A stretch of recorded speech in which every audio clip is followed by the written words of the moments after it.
Alright, so this is what my new, well not new, but less than a year old Dell Studio 14Z is doing. You can hear that, but it's making some pretty wild noises. A lot of clicking from the hard drive, I guess, or something. And then it does some intermittent beeping. Can't really sure what it's doing now, but again, I don't know if you can hear that, but it's some weird ticking and scratching. Just opened up a bunch of tabs in Firefox, so I'm not really sure if that's the culprit or what. If I go to Task Manager, it starts up here.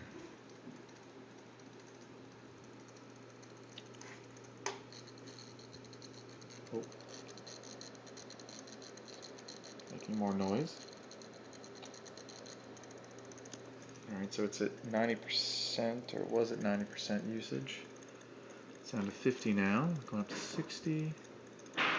Looks like Photoshop's taking up a lot. Firefox is taking up a lot, and its plugin container is taking up a lot. But again, yeah, just some weird ticking noises, and usually a bunch of beeps, but it's not seeming to beep right now. Which is good, I guess, but I did just have the motherboard replaced, so who knows.